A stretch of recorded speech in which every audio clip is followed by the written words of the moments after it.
Well, I grew up here in Nashville, Tennessee, and my dad was a doctor, the last of 5 children, and 2 of my brothers became doctors. So ever since I was a little boy going on rounds with my dad, I knew that someday I would be a doctor. And indeed, about 10, 15 years later, I became an MD.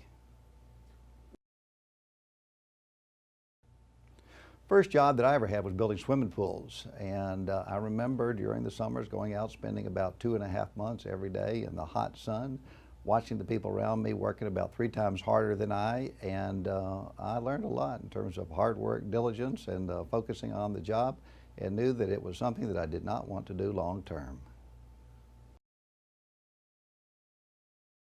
Well, growing up here in Nashville, I've seen a lot of restaurants come and go, but my current place is where I ate 2 nights ago, and that's Local Taco. And Local Taco's been in town now a few years, and there are now 2 different places here in Nashville to go. And when I go, I end up gravitating to whatever the special of the day is, and then the Korean beef taco ends up being a favorite time and time again.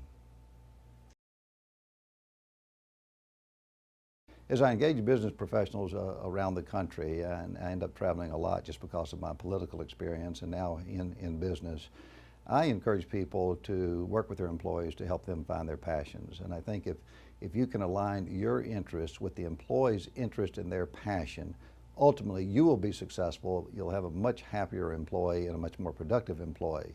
Aligning interest around passions is the secret sauce, I believe.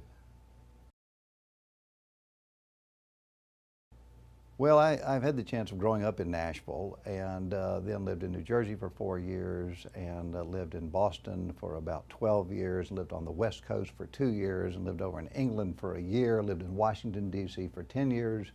And Nashville, compared to all those cities, is the most diverse in terms of balance, a balance of sports and of health services and of education and of a music industry and an entertainment industry. And when people ask me, say, well, what does all that balance mean and what does it reflect? And I think it comes back to a city and a community that pulls together in very trying times like after the flood, but also has a unique narrative, and a narrative that in many ways originates from the creative aspects of the creative works of songwriters who come here and have come here for the last almost 90 years to ply their trade and to share that narrative of values and stories and ups and downs in life with so many in the community.